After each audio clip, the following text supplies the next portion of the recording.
O rosto de Cristo, uma das imagens mais veneradas da história da humanidade. Protagonista de milhares de obras de escultores e pintores que durante séculos se espalharam pelo mundo no Oriente e Ocidente.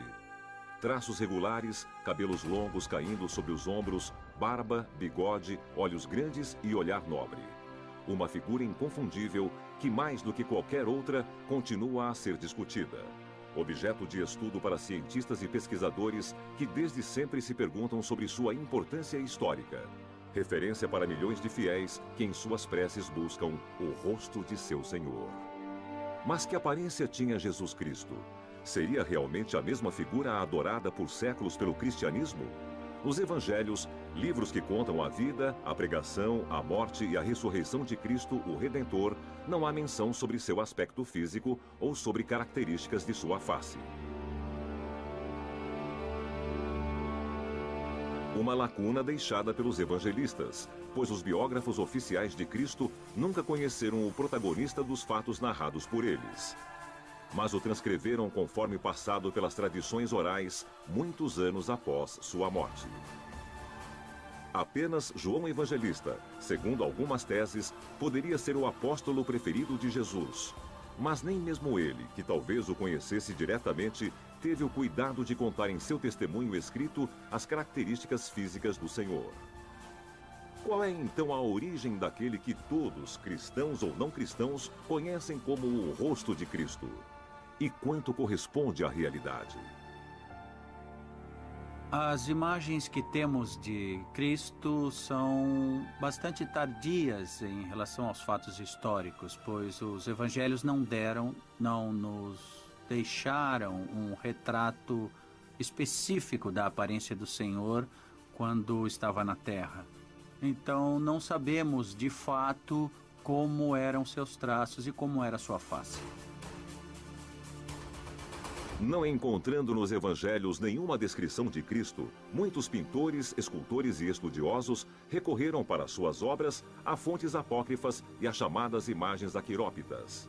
Isto é, não feitas por mãos humanas, mas que surgiram através de milagres.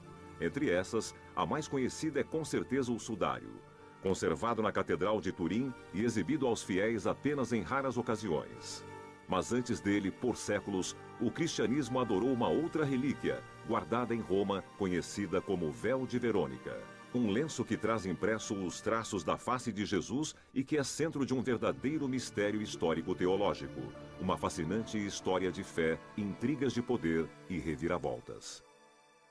A personagem Verônica é uma personagem apócrifa dentro da tradição do Novo Testamento. É uma figura que atingiu muito o imaginário popular e, consequentemente, tornou-se parte de um complexo iconográfico muito articulado. A tradição conta que durante a subida de Jesus ao Calvário, uma mulher chamada Verônica, compadecendo-se frente ao sofrimento do Nazareno, abriu caminho entre os centuriões para enxugar o rosto coberto de sangue.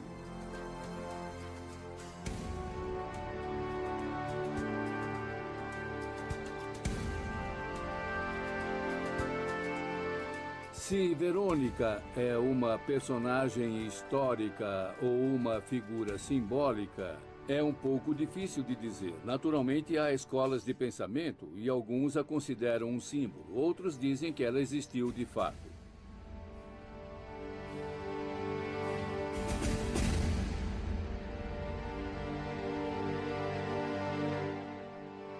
Irmã Ana Catarina Emmerich, conhecida por seus dons de clarividência, conta ter visto Santa Verônica em suas visões da paixão de Jesus. Na presença do Filho de Deus, ela caiu de joelhos, fora de si pela compaixão. Estendeu o sudário por um dos lados. Jesus pegou o véu com a mão esquerda e o pressionou contra seu rosto ensanguentado.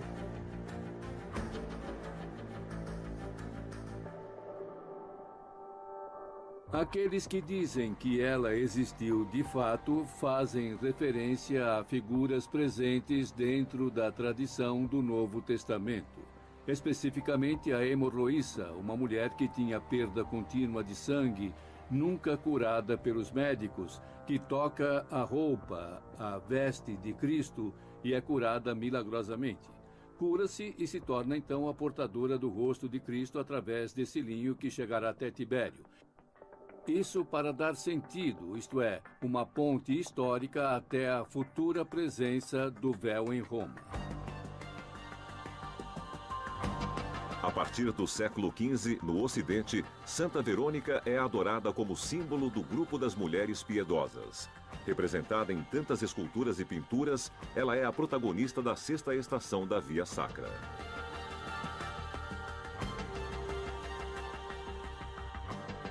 E é dedicada a ela a obra do escultor Francesco Mocchi do século XVII, localizada na Basílica de São Pedro, no Vaticano. Uma estátua imponente que segura em suas mãos o véu em que se representa o rosto sagrado. No entanto, não há vestígios de Santa Verônica nos evangelhos, e seu culto é celebrado apenas no mundo ocidental. Por quê? Quem é e onde nasce o mito de Santa Verônica? Conseguiu de fato imprimir o rosto de Cristo em um pano de linho? E se tal pano de fato existe, onde está agora?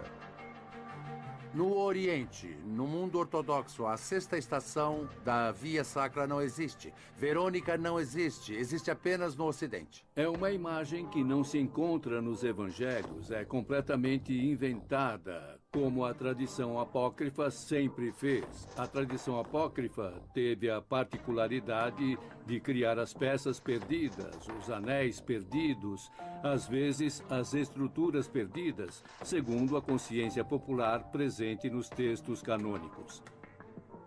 Acrescentou peças que humanizaram certos episódios, certas histórias, certas figuras. A religiosidade precisa de sinais.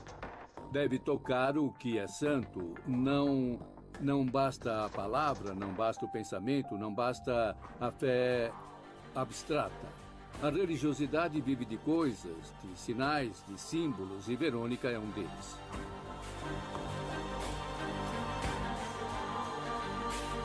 A adoração de Verônica teria começado a se espalhar na Idade Média pouco antes de 1200, com procissões anuais e indulgências para todos os que participavam. Durante as procissões, era mostrado o véu sobre o qual estava impresso o rosto santo.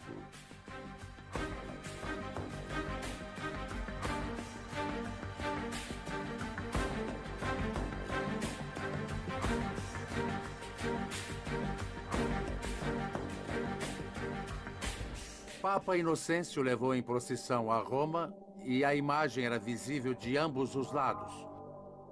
Pouco depois, foi criada a procissão de Corpus Christi, com o uso do ostensório também visível de ambos os lados. Nunca havia acontecido.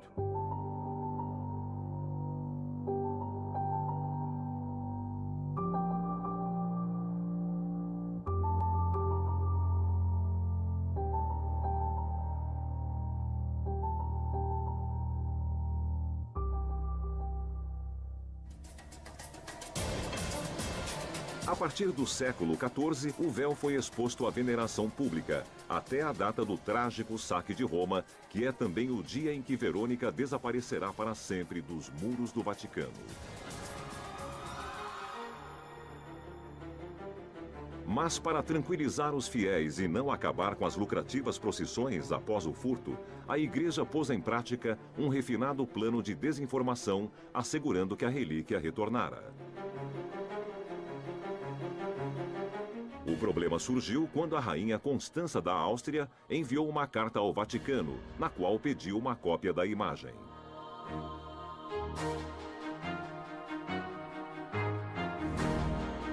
Assim que a carta chegou ao seu destino, os líderes da igreja tiveram que inventar um outro plano.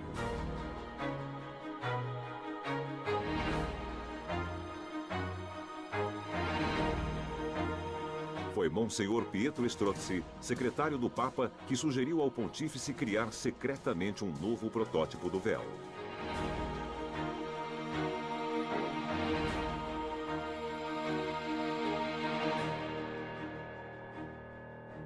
Por não ter mais o original à disposição, o novo rosto de Jesus foi pintado, por engano, com os olhos fechados.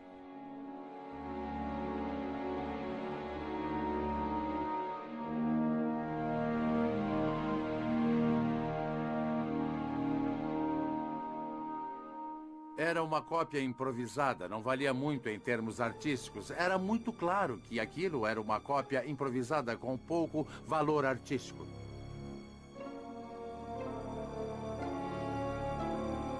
O que eu vi é uma imagem que não existe.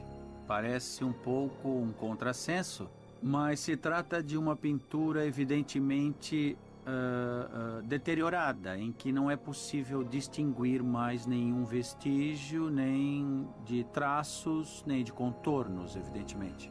Mas se o véu de Verônica nunca mais retornou ao Vaticano, qual foi o seu destino? Uma pergunta ainda sem resposta, mas que abre inúmeras outras interrogações.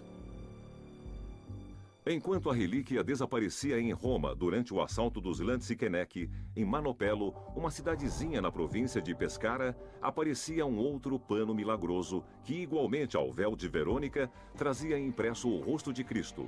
Inicialmente foi guardado secretamente e foi venerado publicamente apenas a partir de 1703. O rosto santo está aqui desde 1506. Mas foi levado à igreja em 1638, pois inicialmente ficou em uma casa privada. Em seguida em uma outra casa e depois foi trazido para cá. A chegada do véu a Manopello é descrito por um frade capuchinho em um manuscrito que data de 1640. Um frade capuchinho, Padre Donato da Bomba, escreveu um relatório histórico, que seria então um manuscrito em que descreve a vinda do rosto santo a Manopello.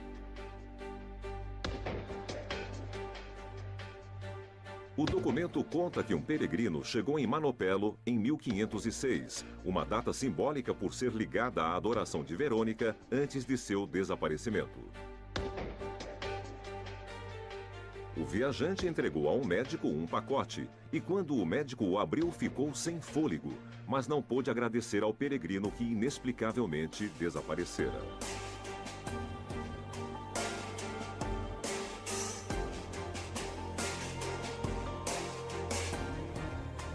Sentindo-se presenteado por Deus, o homem guardou a imagem até o dia de sua morte, quando ela passou a outras mãos até chegar aos frades capuchinhos.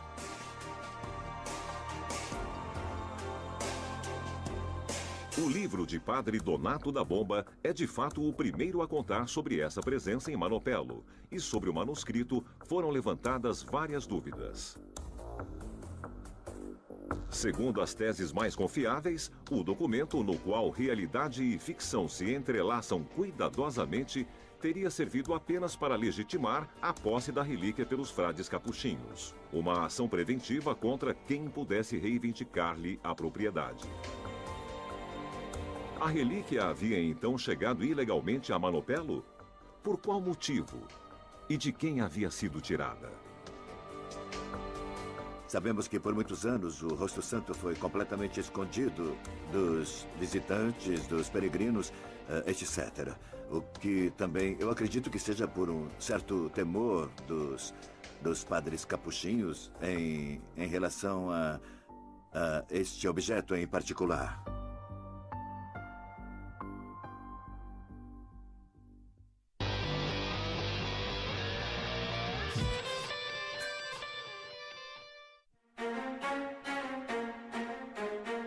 Uma tese diz que quem trouxe o rosto santo para Manopello foi Hernando de Alarcón, um dos protagonistas do saque de Roma, que obtivera o título de Marquês de Valle Siciliana, em Abruzzo, e ao mesmo tempo teve acesso em Roma ao véu de Verônica. Talvez fosse sua intenção entregar a relíquia ao Papa ou ao imperador Carlos V de Habsburgo. Mas antes que pudesse fazer isso, o ataque terminou e o véu sagrado tornou-se um assunto espinhoso. Carlos V e o Papa fizeram as pazes. E a partir daquele momento, o assunto tornou-se ainda mais espinhoso, pois teria apontado o segundo comandante das tropas de Carlos V como um criminoso. Porque deter uma relíquia, a mais importante, teria sido o crime que acabou lhe custando a vida. Agora não havia outra possibilidade a não ser destruí-la ou escondê-la. E então Alarson teria escondido a relíquia em Manopelo? É ela de fato o véu milagroso de Verônica? Ninguém é capaz de explicar como a imagem foi feita. Não existem explicações a respeito. Até agora, todas as pesquisas fracassaram. Ninguém sabe dizer do que se trata. Os primeiros estudos sobre o rosto santo datam do final do século XIX, antes do século XX. O pano em que está gravada a imagem de um homem com cabelos longos e a barba dividida em duas partes tem 17 centímetros de largura e 24 de comprimento. A particularidade mais evidente do véu é sua transparência, o que demonstra que o tecido de que é feito é muito fino, tanto que é possível enxergar através dele. Essa característica permite que o rosto seja admirado por ambos os lados, um detalhe que lembra a relíquia de Verônica levada em procissão a Roma por volta de 1200 pelo Papa Inocêncio III. E, surpreendentemente, a imagem de Cristo, gravada nos dois lados do lenço, não é idêntica de um lado ao outro, mas apresenta características diferentes. Dependendo da inclinação da luz, surgem duas imagens que são diferentes entre si e realmente nos faz pensar que é extremamente impossível que um artista de hoje consiga pintar sobre o mesmo tecido, que também é difícil de pintar porque tem características especiais. Que consiga pintar precisamente duas imagens que são diferentes, mas que se somam uma à outra, formando um chiaroscuro muito particular. Quem pode ter trabalhado sobre um pano tão fino com tanta maestria? E que tecido se prestaria a tal tarefa?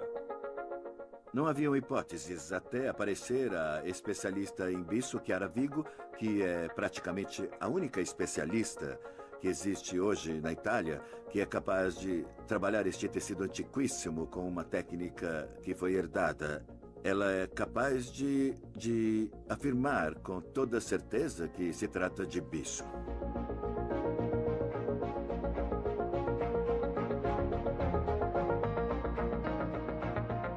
Para confirmar essa tese, intervieram os estudos de Jan Jaworski, professor de Química na Universidade de Varsóvia, que, através de uma série de análises, documentou como o véu de Manopelo tem uma boa chance de ser bisso marinho.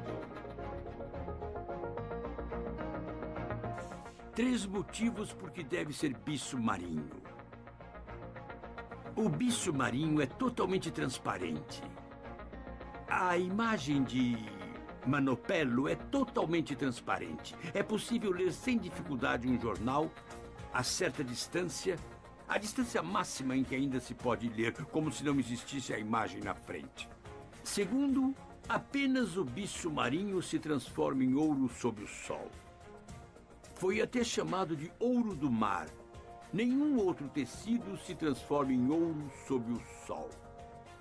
Terceiro, a única especialista que ainda sabe trabalhar o bisso marinho, Chiara Vigo, de Sant'Antioco, declarou claramente, imediatamente, isso é bisso marinho.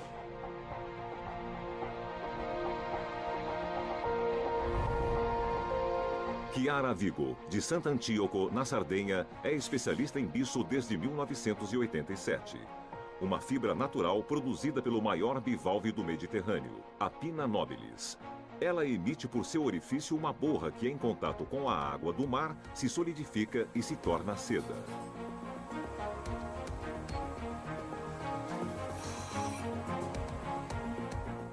Quando eu entrei na igreja em Manopelo, já de longe eu disse: meu Deus, é bisso. Então é verdade.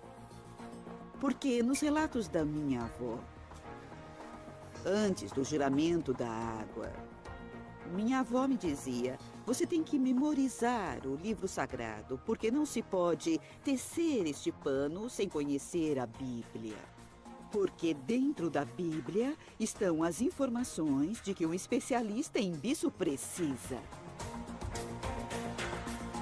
Leonilde Mereu, avó de Chiara. Foi ela que apresentou a neta àquele enorme e profundo mundo de conhecimentos de que consiste o bicho marinho. O bicho marinho é produzido pelo molusco Pinha nobilis em latim e nesta área, em toda a área do arquipélago de Sultes, há uma grande difusão de moluscos e, portanto, de bicho marinho. O bicho produzido pelo Pinna nobilis é o mais famoso do mundo e cresce única e exclusivamente no mar Mediterrâneo.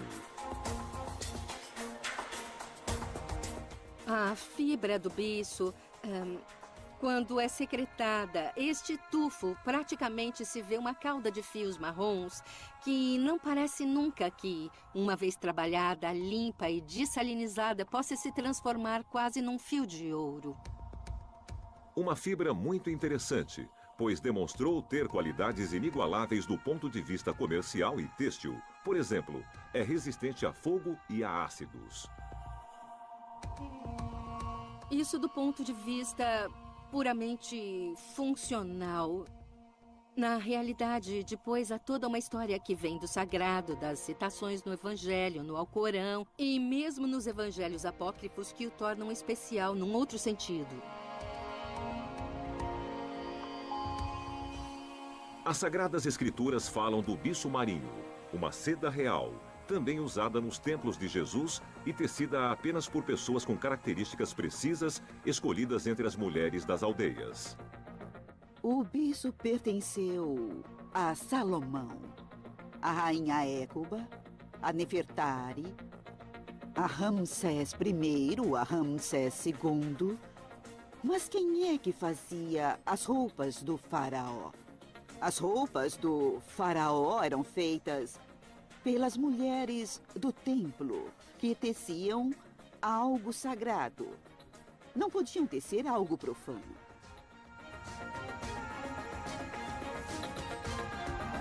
E o de Manopelo é um bicho muito antigo. Ele tem uma característica que eu, por fazer bicho, notei e outros não notaram. Por exemplo, há fundos de verde que são naturais em flocos de bicho que têm mais de 300 anos, porque no mar não havia barcos a motor. Portanto, na água não havia aditivos ou componentes químicos e, consequentemente, o bicho de Jesus de Monopelo é, como dizemos no jargão têxtil, áureo, sem crostas. Portanto, é um bicho muito antigo.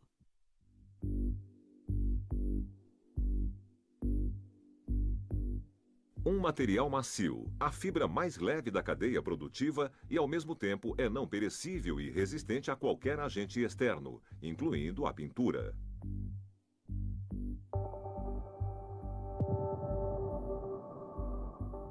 É autoextinguível, então não é possível queimá-lo. É autorrepelente, uma vez que construído.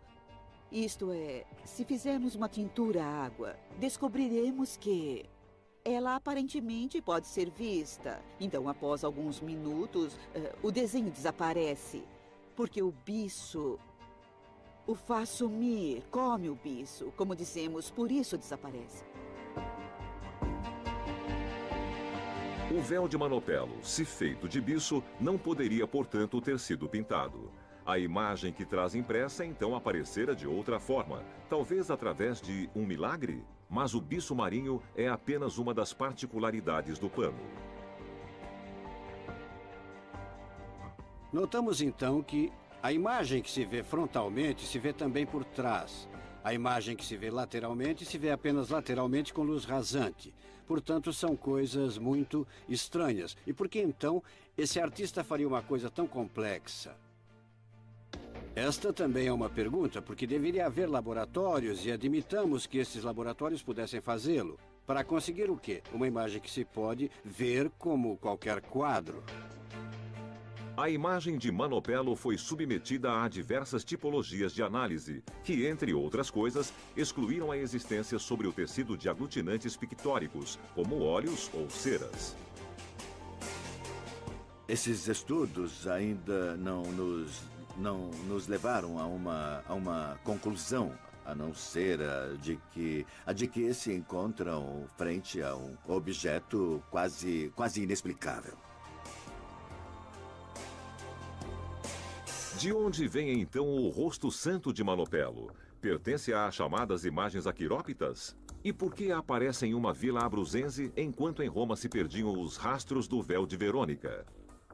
Para alguns estudiosos, é ele de fato o véu desaparecido, e o que foi gravado sobre o tecido é o verdadeiro rosto de Jesus.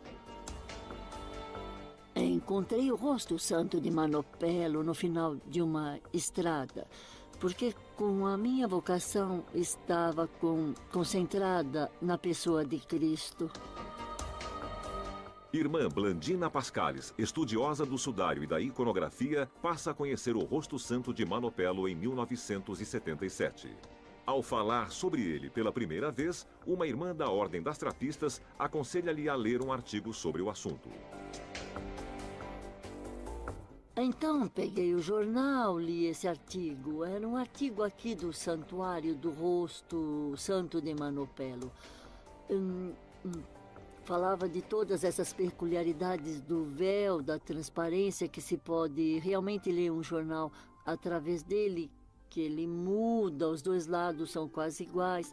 Parecia tudo certo. No final, o autor dizia também que as proporções do rosto combinam com o rosto do sudário de Turim. Impressionante. A descoberta lhe despertou tanta curiosidade que, apesar da suspeita inicial, ela decidiu aprofundar o assunto. Não tive a oportunidade de realmente verificar essa ligação, essa correspondência. Apenas anos depois, quando o padre Pfeiffer, o professor Pfeiffer, me ajudou. Ele mesmo veio a Manopelo fazer um desenho sobre a relíquia, com todas essas linhas precisas do rosto. Padre Heinrich Pfeiffer, um dos principais estudiosos e especialistas da relíquia de Manopelo. É sua e de irmã Blandina a descoberta da perfeita sobreposição do rosto santo da Vila Abruzense com o do sudário de Turim.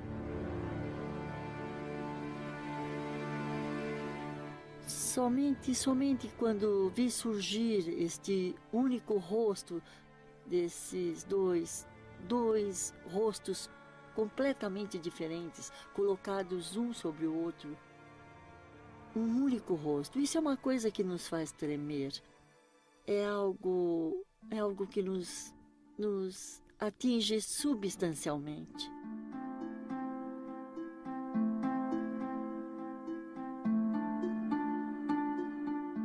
Até Maria Valtorta, conhecida como uma das maiores místicas do século XX, sugere sobrepor a imagem de Manopelo à do sudário. Dois aspectos do mesmo rosto, assim como as análises de irmã Blandina e de padre Pfeiffer depois demonstrariam. E Maria Valtorta diz, isto é Jesus neste capítulo, diz que pegue um rosto, os dois rostos, coloque-os um sobre o outro e veja que sou eu. Um é o rosto do morto e o outro do vivo, mas sou eu, diz ela, ou melhor, diz Jesus nesta obra. O Jesus de Manopelo poderia então ser igual ao véu de Verônica, adorado por séculos pelo cristianismo. Mas essa semelhança não explicaria sua sobreposição perfeita com a do sudário de Turim, a menos que a imagem aquirópita da face de Cristo não tenha se formado junto ao próprio sudário, dentro do Santo Sepulcro, que por poucas horas abrigou o corpo do Senhor. Poderia ser de fato assim?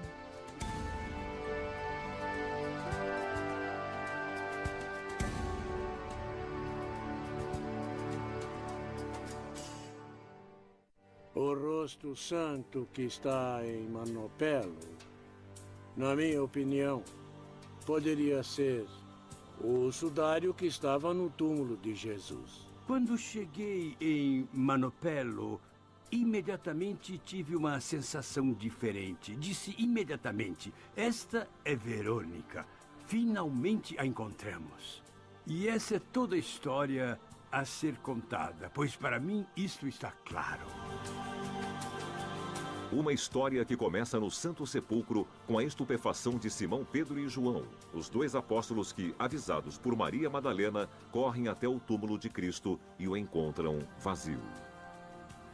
Maria Madalena chega ao túmulo na manhã de Páscoa. Ela não diz, o Senhor ressuscitou, mas sim, levaram-no embora. Mas não sabe para onde. Corre até os apóstolos.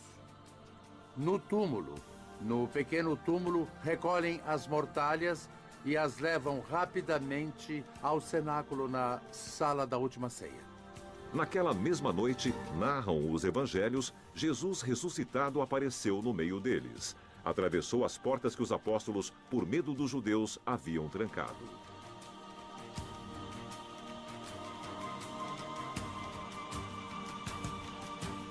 Mas por que tinham medo? Havia apenas uma razão para terem medo, porque possuíam essas mortalhas na cultura hebraica, no período de Páscoa. A atmosfera era impetuosa e animada. Se dissessem que Jesus de Nazaré ressuscitou, seria uma coisa. Mas se dissessem temos provas, temos as mortalhas do túmulo, os apóstolos não teriam sobrevivido, pois isso infringia duas importantes proibições. Lembremos também o mandamento, não farás para ti imagens. E aquelas eram imagens. E ainda, a pureza. Portanto, não poderia haver nada pior para infringir essas proibições do que a existência daquelas mortalhas. Por isso, desde o primeiro momento, foi necessário escondê-las.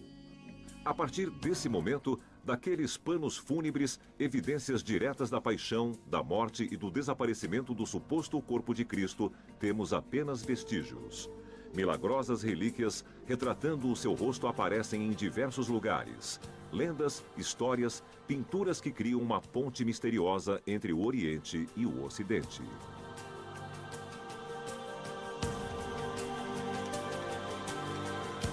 Analisando a iconografia de Cristo, mas sobretudo as relíquias que reproduzem o rosto de Cristo gravado milagrosamente, sem pintura, porque se pensava que fosse de fato gravado milagrosamente, descobrimos que há muitos caminhos paralelos. Um deles nos leva à Geórgia, onde se conta a lenda de Maria, mãe de Jesus. Essa lenda conta que Maria possuiria uma imagem de Cristo sobre um pano que foi produzida ao ser sobreposta ao sudário no túmulo de Jerusalém. E que, quando ela rezava, colocava o véu ou pano sempre voltada para o Oriente. Um outro tecido retratando a face sagrada do Redentor teria aparecido em Camúlia, na Capadócia. E de lá, como escreveu o historiador bizantino George Cedreno, foi transportado em 574 para Constantinopla. A imagem de Camúlia é a primeira da história a ser considerada aquirópita, não feita por mãos humanas, mas produzida com arte divina. De Constantinopla, a camuliana, confiada às ondas do mar pelo patriarca Germano, teria então chegado a Roma. Depois se torna Verônica. A camuliana corresponderia então ao véu de Verônica? E há alguma relação com o tecido guardado por Maria após a morte de seu filho? Um outro caminho nos conduz a Edessa, reino do rei Abgar. Um soberano que teria recorrido a Jesus para pedir a cura de uma doença. Há muitas versões da história, mas todas têm em comum um único detalhe. O Messias da Abgar, uma imagem de seu rosto gravada milagrosamente sobre um pano, e graças àquela imagem, o rei será curado.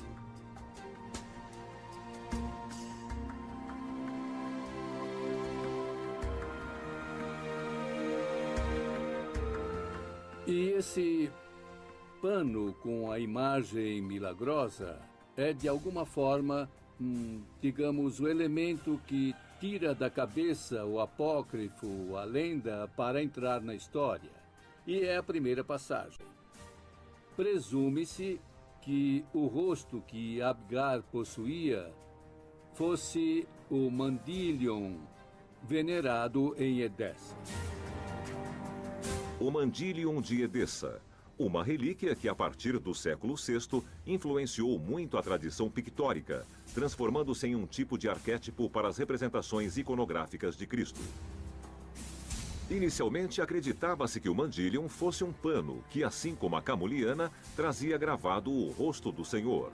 Mas vários estudos consideram esse tecido idêntico ao do sudário, que, dobrado em 8, exibia de fato na parte superior a imagem da face do homem do sudário. A partir daquele momento, a imagem de Cristo não é mais deixada para a livre imaginação dos pintores, mas seja a imagem do sudário ou o objeto que surgiu após o século VI ou VII, tornou-se normativo modular para todas as outras imagens.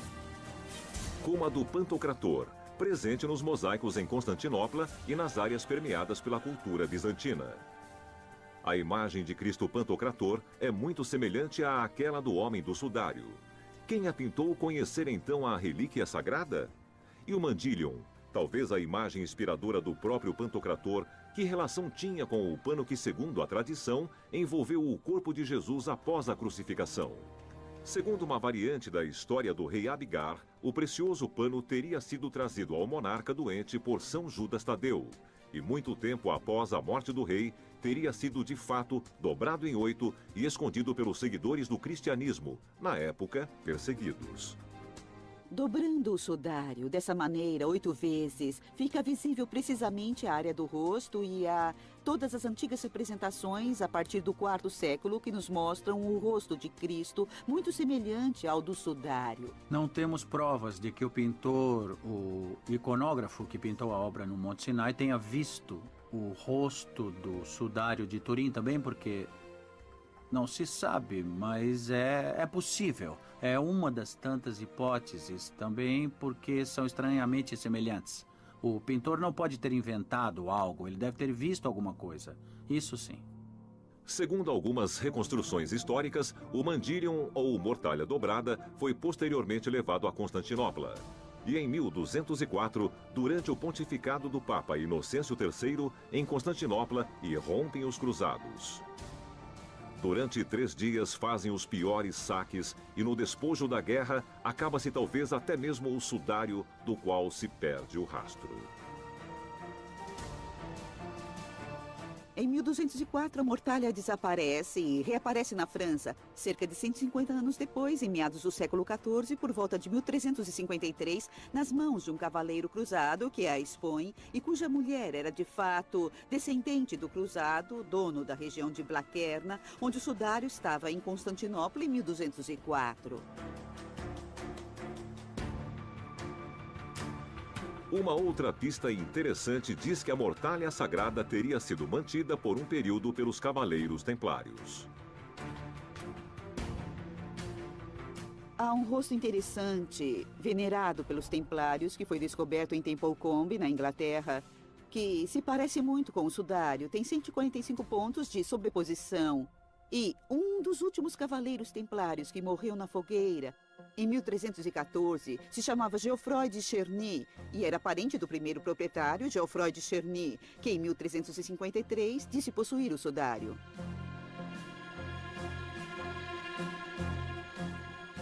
Nós sabemos que os templários se interessavam muitíssimo pelas relíquias de Cristo e que eles tentaram ao máximo obtê-las. E sabemos que há documentos, em especial um documento dos templários que foram interrogados em Carcassona, no qual um deles declara explicitamente ter visto quodam lineum habentem imaginem hominis, que quer dizer um pano de linho que trazia a imagem de um homem.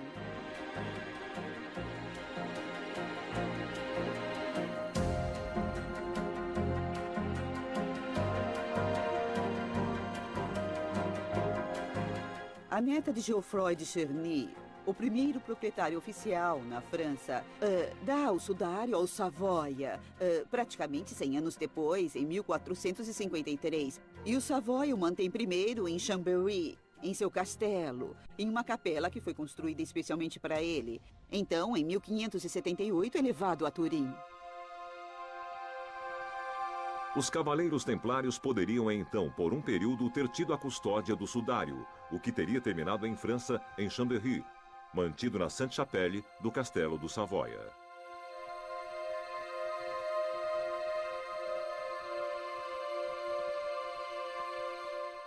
Tradicionalmente, a história do sudário sempre foi dividida em dois grandes períodos. O primeiro período partiria da sepultura de Cristo até meados do século XIV, quando o sudário aparece na Europa. O segundo período, por outro lado, é caracterizado pelo fato de existir uma documentação concreta e satisfatória que nos permite ligar com muita precisão o sudário, que em meados do século XIV aparece na França, em Lirey, nas mãos de uma família feudal, ao que hoje é mantido em Turim. E é sobre essa relíquia que, a partir da segunda metade do século XIX, são feitas várias análises com resultados surpreendentes. O impulso para as pesquisas está relacionado à primeira fotografia oficial tirada em 1898 pelo fotógrafo Secundo Pia, que pela primeira vez destacará as características surpreendentes do pano fúnebre. A primeira característica é que o pano do sudário e, portanto, sua imagem se comporta como um negativo fotográfico. Pia, ao bater essa fotografia, consegue obter a inversão de tonalidade, de níveis de luminosidade. O que aparece? Aparece o rosto do homem do sudário como se fosse visto na realidade. Uma descoberta que marca um passo histórico. Pela primeira vez podemos de fato admirar o verdadeiro rosto do homem do sudário. Talvez o verdadeiro rosto de Cristo. Devemos ter em mente que a fotografia marcou o primeiro passo para os desenvolvimentos e processamentos através do computador, e assim essa possibilidade de estudar a imagem do sudário com o computador definiu as bases para aprofundar o estudo sobre a existência de detalhes dentro da imagem do sudário, mas também principalmente para conseguir extrair a segunda característica fundamental do sudário, que é a tridimensionalidade. Eu tinha 3 anos quando meu pai o fotografou. Naquela época, ele obviamente imprimia dezenas de fotografias do rosto em escala de 1 por 1, portanto, em dimensões muito grandes. Giovanni Battista Yudica Cordiglia, o pai de Max, foi o primeiro em 1969 a bater uma fotografia colorida do sudário e a dar profundidade à imagem. E então, dando tridimensionalidade à figura sobre a imagem que nós conseguimos criar, parece que a tela se apoia sobre um corpo que ajuda, que facilita a leitura da imagem. Max Yudica Cordiglia e sua equipe reconstruíram em 3D a figura do homem do sudário.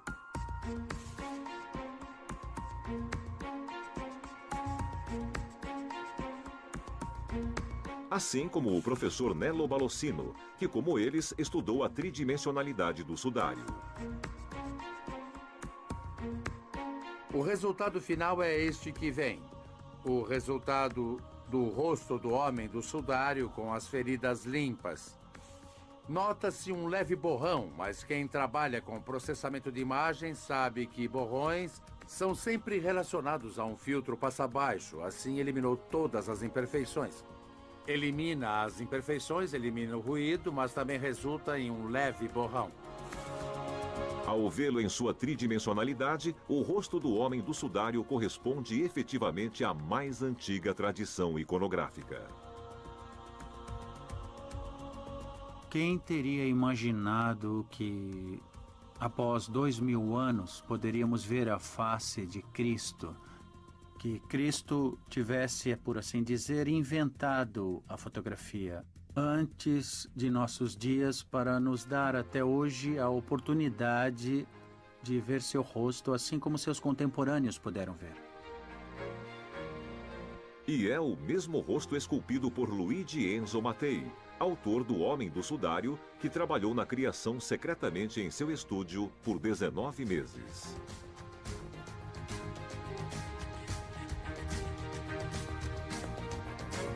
Como surgiu este rosto? Com certeza através do tecido do sudário na leitura total. O rosto pertence à linhagem semítica. A distância, o eixo entre as pupilas é menor que os 65 milímetros da linhagem europeia.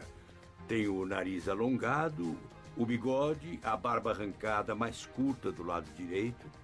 É um rosto grave, solene. É um rosto que emana modéstia, confiança. Parece quase desligado do corpo martirizado. Mas é um rosto que, mesmo que não se possa ver os olhos, as pálpebras estão abaixadas, olha dentro de nós. E é um rosto que nos faz refletir, nos faz pensar. O sudário não dá respostas, mas levanta questões. Questões que continuam a se multiplicar em torno do mistério do Santo Rosto de Jesus. E se, como vimos, as pesquisas feitas até agora demonstram que o rosto do sudário é o que mais se aproxima da imagem de Cristo, existem outros panos que integram e completam as informações contidas no sudário. Um deles é uma mortalha, mantida em Oviedo, na Espanha.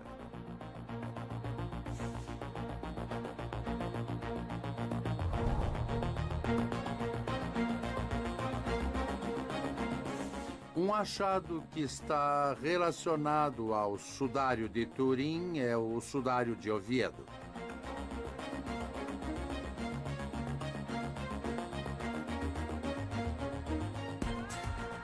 O sudário de Oviedo constitui uma prova interessante de sustentação anatomopatológica para o sudário de Turim, já que as manchas de sangue têm o mesmo grupo sanguíneo e, portanto, há uma analogia importante.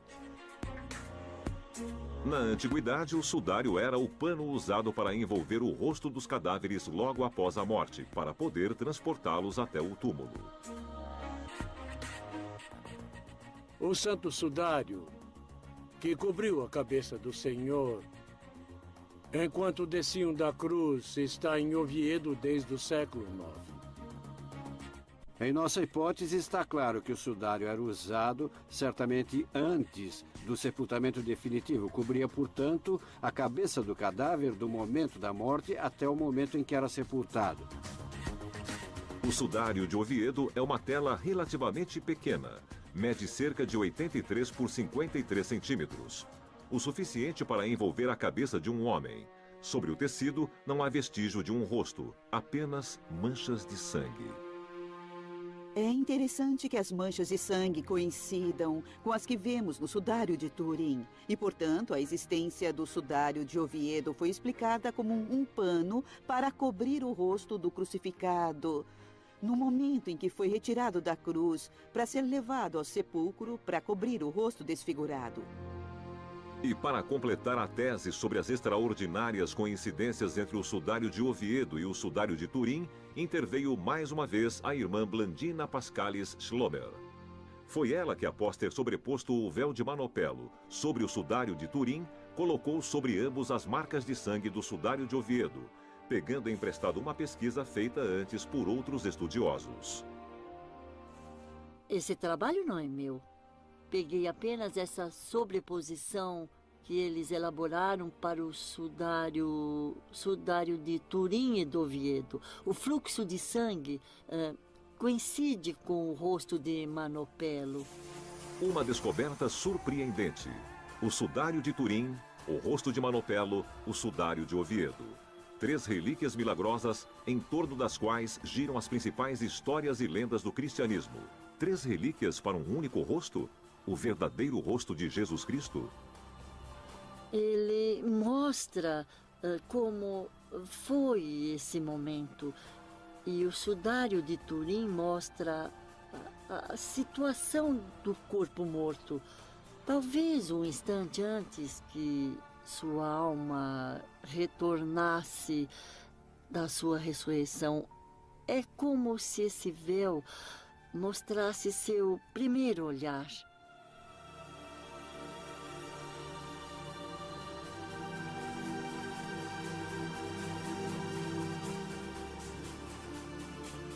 Hoje está muito claro, muito óbvio que a imagem do rosto santo mostra o mesmo homem de Turim, mostra o mesmo homem de Oviedo, na Espanha. É uma única pessoa.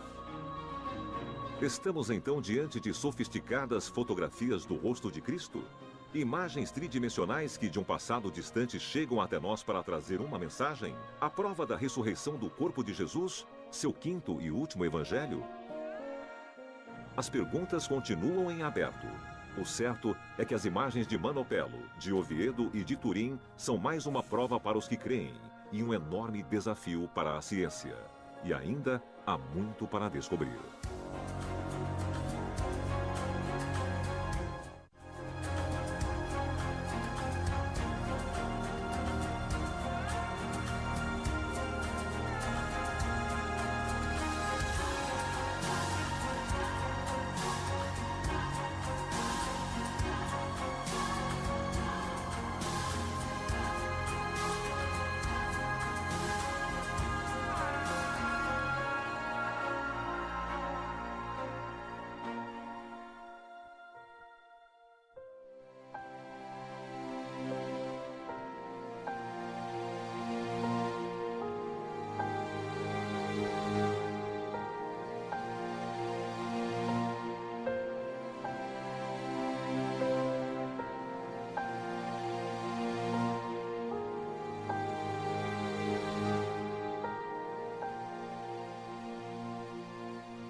Papa Inocêncio levou em procissão a Roma e a imagem era visível de ambos os lados. Pouco depois, foi criada a procissão de Corpus Christi, com o uso do ostensório também visível de ambos os lados. Nunca havia acontecido.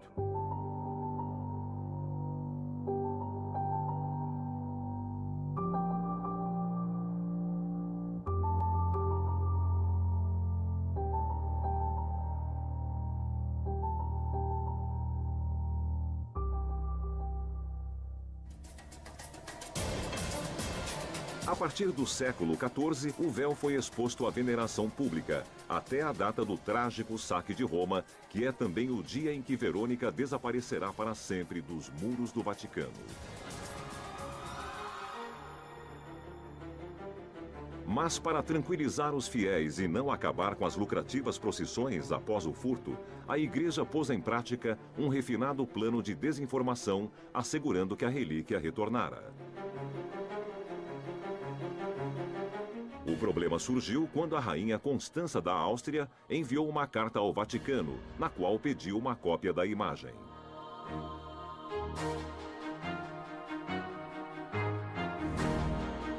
Assim que a carta chegou ao seu destino, os líderes da igreja tiveram que inventar um outro plano.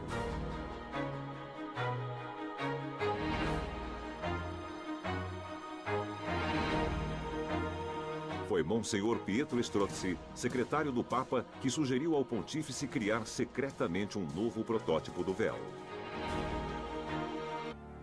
As imagens que temos de Cristo são bastante tardias em relação aos fatos históricos, pois os evangelhos não nos deixaram um retrato específico da aparência do Senhor quando estava na Terra.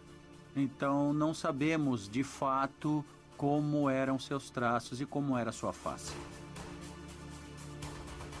Não encontrando nos evangelhos nenhuma descrição de Cristo, muitos pintores, escultores e estudiosos recorreram para suas obras a fontes apócrifas e a chamadas imagens aquerópitas.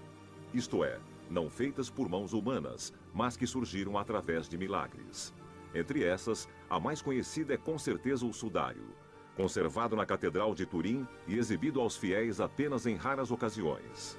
Mas antes dele, por séculos, o cristianismo adorou uma outra relíquia, guardada em Roma, conhecida como Véu de Verônica.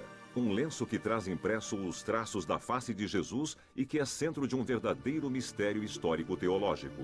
Uma fascinante história de fé, intrigas de poder e reviravoltas. A personagem Verônica é uma personagem apócrifa dentro da tradição do Novo Testamento. É uma figura que atingiu muito o imaginário popular e, consequentemente, tornou-se parte de um complexo iconográfico muito articulado. A tradição conta que durante a subida de Jesus ao Calvário, uma mulher chamada Verônica, compadecendo-se frente ao sofrimento do Nazareno, abriu caminho entre os centuriões para enxugar o rosto coberto de sangue.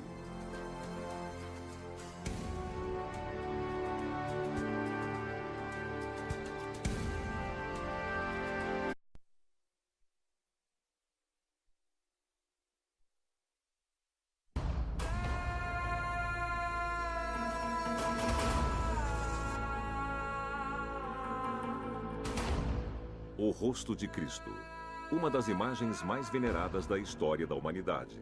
Protagonista de milhares obras de escultores e pintores que durante séculos se espalharam pelo mundo no Oriente e Ocidente.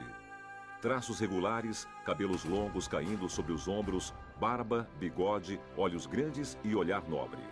Uma figura inconfundível que, mais do que qualquer outra, continua a ser discutida.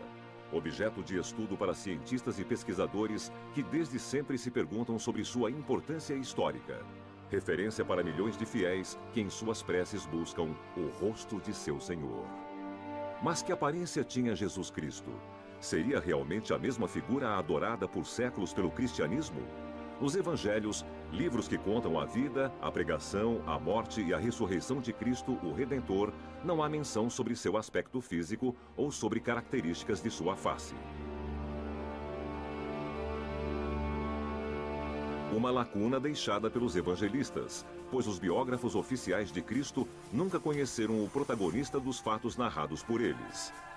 Mas o transcreveram conforme passado pelas tradições orais, muitos anos após sua morte. Apenas João Evangelista, segundo algumas teses, poderia ser o apóstolo preferido de Jesus. Mas nem mesmo ele, que talvez o conhecesse diretamente, teve o cuidado de contar em seu testemunho escrito as características físicas do Senhor. Qual é então a origem daquele que todos, cristãos ou não cristãos, conhecem como o rosto de Cristo? E quanto corresponde à realidade? Se Verônica é uma personagem histórica ou uma figura simbólica, é um pouco difícil de dizer. Naturalmente, há escolas de pensamento e alguns a consideram um símbolo. Outros dizem que ela existiu de fato.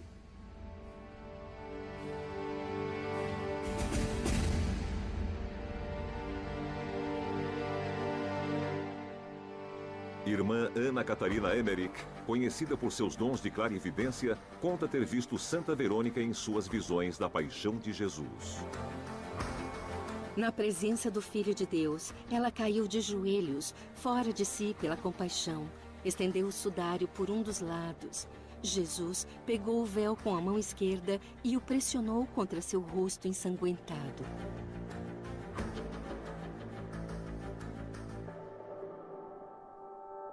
Aqueles que dizem que ela existiu de fato fazem referência a figuras presentes dentro da tradição do Novo Testamento. Especificamente a hemorroíça, uma mulher que tinha perda contínua de sangue, nunca curada pelos médicos, que toca a roupa, a veste de Cristo e é curada milagrosamente. Cura-se e se torna então a portadora do rosto de Cristo através desse linho que chegará até Tibério. Isso para dar sentido, isto é, uma ponte histórica até a futura presença do véu em Roma. A partir do século XV, no Ocidente, Santa Verônica é adorada como símbolo do grupo das mulheres piedosas. Representada em tantas esculturas e pinturas, ela é a protagonista da sexta estação da Via Sacra.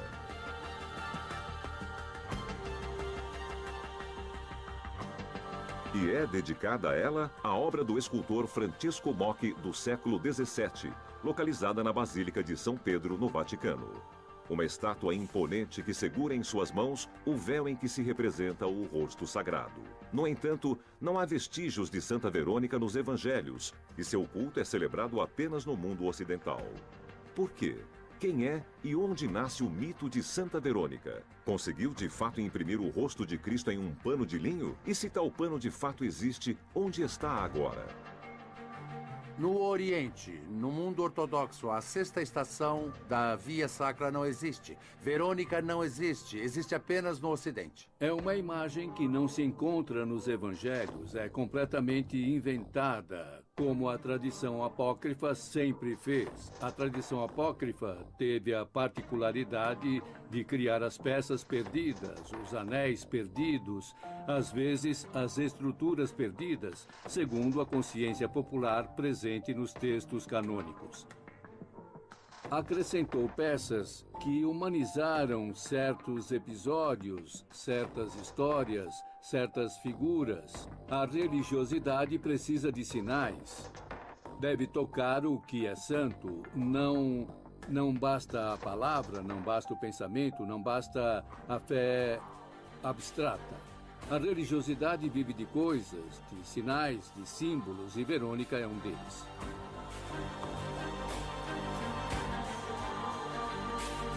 A adoração de Verônica teria começado a se espalhar na Idade Média pouco antes de 1200, com procissões anuais e indulgências para todos os que participavam.